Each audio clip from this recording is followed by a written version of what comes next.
পয়লা বৈশাখের আগেই ফ্ল্যাট নেবেন কিনা দোনামোনা করছেন, ভাবছেন তো বিষয়টা চাপের হয়ে যেতে পারে, চড়া ইএমআই গুনতে হতে পারে। তাহলে আপনার জন্য সুখবর রয়েছে। রিজার্ভ ব্যাংক রেপো রেট কমিয়ে দিয়েছে 25 বেসিস পয়েন্ট, যার ফলে হোম লোন থেকে শুরু করে গাড়ির ঋণ সবকিছুতেই সব সুদে ঋণ নিতে পারবেন সাধারণ মানুষ।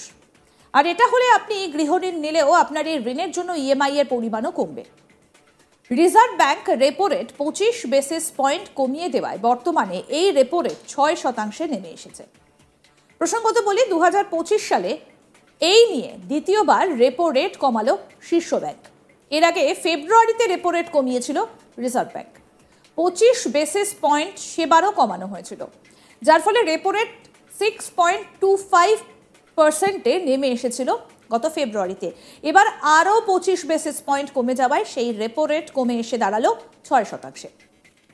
এবার আপনাদেরকে বলি যে এই রেপো রেট আসলে কি। রেপো রেট হলো যে হারে ব্যাংকগুলো রিজার্ভ ব্যাংকের কাছে টাকা ধার নেয়, আর রিজার্ভ ব্যাংক যে হারে রাষ্ট্রায়ত্ত ব্যাংকগুলি থেকে টাকা ধার নেয় সেটা হচ্ছে রিভার্স রেপো রেট।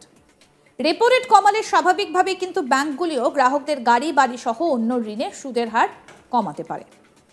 আরবিআই এর মনিটারি পলিসি কমিটির 54তম সভার ফলাফল ঘোষণা করার সময় আরবিআই এর গভর্নর সঞ্জয় মালহোত্রা বিশ্বব্যাপী অর্থনৈতিক উত্তেজনা এবং বাণিজ্য যুদ্ধ নিয়ে উদ্বেগ প্রকাশ করেছিলেন। তিনি বলেন, এই চ্যালেঞ্জিং পরিবেশে কেন্দ্রীয় bank repo rate 25 basis point কমানোর ঘোষণা করেছে। সঞ্জয় মালহোত্রা আরও বলেন যে 2026 সালের নতুন ব্যবসায়িক বছর অর্থাৎ 2025-26 যে অর্থবর্ষ শুরু হচ্ছে, সেই নতুন ব্যবসায়িক বছরের চ্যালেঞ্জের সঙ্গে শুরু হয়েছে। যদিও তিনি দাবি করেছেন যে বছরের প্রথমার্ধে মন্দার পরও ভারতের অর্থনীতি ধারাবাহিকভাবে বৃদ্ধি পাচ্ছে। রেপো রেট 0.25% কমানোর কথা বলতে গিয়ে তিনি বলেন, এমএসএফ রেট 6.5% থেকে কমে 6.25% হয়েছে। এসডিএফ এর হার 6% থেকে কমিয়ে 5.75% করা হয়েছে। ভারতের জিডিপি বৃদ্ধি সম্পর্কে আরবিআই গভর্নর বলছেন যে এই বছর প্রথম এবং দ্বিতীয় প্রান্তিকে ভারতের জিডিপি 6.5% হারে বৃদ্ধি হবে বলে অনুমান করা হচ্ছে, এবং তৃতীয় প্রান্তিকে এটাকে 6.6% এবং চতুর্থ প্রান্তিকে 6.3% হবে বলে অনুমান করা হচ্ছে। এছাড়াও মুদ্রাস্ফীতির হার 4%-এর মধ্যে থাকবে বলে আশা করা হচ্ছে।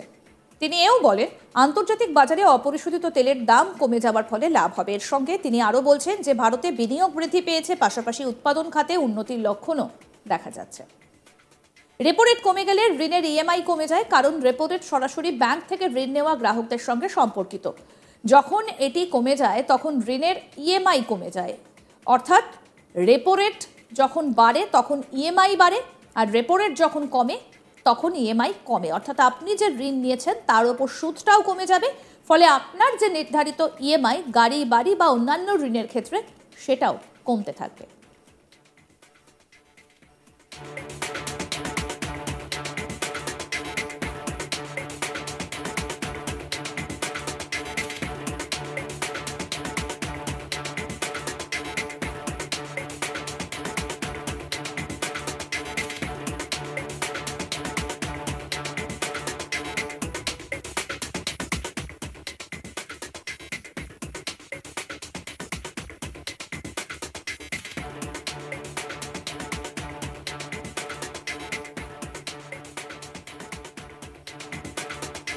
পয়লা বৈশাখের আগেই সুতরাং আপনি ফ্ল্যাট কিনবেন কিনা যদি দোনামোনা করে থাকেন তাহলে নিয়ে নিতেই পারেন, কারণ চড়া ইএমআই যেটা আগে গুনতে হতো কিছুটা রিলিফ আপনি পাবেন।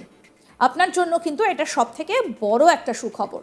রিজার্ভ ব্যাংক রেপো রেট কমিয়ে দিয়েছে 25 বেসিস পয়েন্ট, যার ফলে হোম লোন থেকে শুরু করে গাড়ির ঋণ সবকিছুতেই সব সুদে ঋণ নিতে পারবেন সাধারণ মানুষ। আর এটা আপনার কাছে একটা অত্যন্ত সুখবর। Reserve bank repo rate 25 basis point কমিয়ে দেওয়ায় বর্তমানে রেপো রেট 6% নেমে এসেছে। 2025 সালে এই নিয়ে দ্বিতীয়বার রেপো রেট কমালো শীর্ষ ব্যাংক।